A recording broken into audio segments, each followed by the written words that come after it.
आज हूँ कार्तिक मासर द्वितीय सोमवार। ये सोमवार रे एक विशेष रही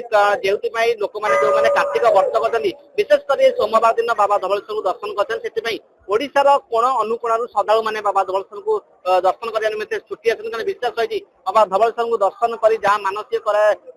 निश्चित मानसिक पूर्ण होता है। सीधासख मो दृश्य देखा चाहिए कहि भिडियो जर्नालीस्ट देखेबे कि भाव धवलेश्वर पीठ में जी समय धीरे धीरे बढ़िबार लगी पवित्र पीठ में जी गहली चढ़ी बढ़िबार लगी एक भक्तिमय परिवेश सृष्टि होती कारण राति 4टार पहड़ कल बाबा धवलेश्वर दर्शन दौरान तेज आम सहित अच्छा किसी श्रद्धा अच्छा सहित आलोचना करवा कह आगे कौट आसते मो भुवनेश्वर धवलेश्वर को दर्शन कली बहुत शांति लगिला एवं ठाकुर माने खूब श्रृंखला सहकारे आम ठाकुर को दर्शन कर बहुत ना बर्तमान जो रोड ये ब्रिज होगा माने जिते ये थिला जिते डंगा थिला मुझे थे आसी बर्तमान आसी नी कि आज आसिक बहुत आनंद लगिला ठाकुर कृपारू निजर निजर मनुष्य परिवार सहित मु बहुत आनंद अनुभव कली।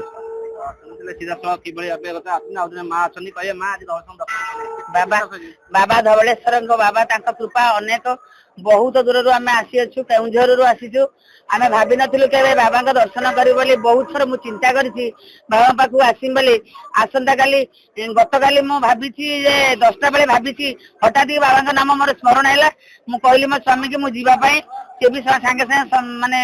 सम्मति हेले जाओ आज बाबा पाखे आसिक आनंदमय परिवेश दर्शन कली मोर जड़े भाज पिंटू नना बोली कहले मु क्या पिंटू नना न भावी जो बाबा मुझे देखली से कहले मुझे पिंटू नना जाओ मुझे शरण पशी मोर भोगराग करदे मु बहुत आनंद बहुत खुशी बाबा प्रत्यक्ष बाबा मु सब मन मोर सब मन प्राण पाखे देती से जहाँ मोर इच्छा पूरण करेंगे से मोर भगवान पाखे इच्छा किभली भाव तब आम सहित अच्छा पूजक अच्छा आलोचना करवा जेहेतु जेहेतु आज सोमवार एवं दीपावली पालन कर कौन केते पहड़ कला कौन नीति जय धवलेश्वर आज कुमार पत्र धवलेश्वर सेवायत आज हूँ एक स्वतंत्र दिन आज हूँ चतुर्दशी एवं तिथि बाबा पाखे स्वतंत्र पूजा अर्चना काली रात्रि आरंभ होती आज भोर 4टार प्रभु पाखे प्रथम पहड़ कलागला आरती मंगल आरती पर प्रभु स्नान हेले स्नान पर स्वतंत्र बड़ सिंगार विषय प्रभु सजी होती सहित आज जेहेतु सोमवार अखंड ज्योति अमावास्या तिथि रोचे से अखंड ज्योति प्रभु पाखे लगी घर्षण भोग करागला सहित मंगल आरती खेचुड़ी भोग लाई करागला खेचुड़ी भोग पर सर्वसाधारण दर्शन निमंते प्रथम पहड़ खोलाई मध्याह्न समय पुनर्वार प्रभु पाखे अन्न डालमा खीरी खेचुड़ी विभिन्न प्रकार व्यंजन भोग लाई कर अभिषेक प्रभु मध्याह्न समय हे रात्र समय प्रभु पाखे प्रभु पुनर्वार स्नान कर संध्या बेश हे बाटुला भोग प्रभु पाखे विश्राम दि प्रभु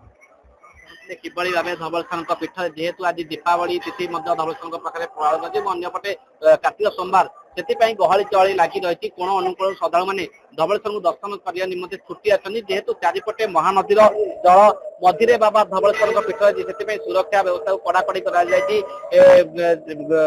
कंक्रीट पोल ठारू मंदिर बेड़ा पर्यंत पुलिस फोर्स मुतयन कराई जो प्रस्थान द्वारा रही प्रस्थान द्वारा पाखे पुलिस मुतयन रही कि भाव शांतिपूर्ण सहित दर्शन करेंगे से प्रशासन पक्ष स्वतंत्र दृष्टि दी जाती। धवलेश्वर पीठरू मनोरंजन महांती, नंदीघोष टीवी।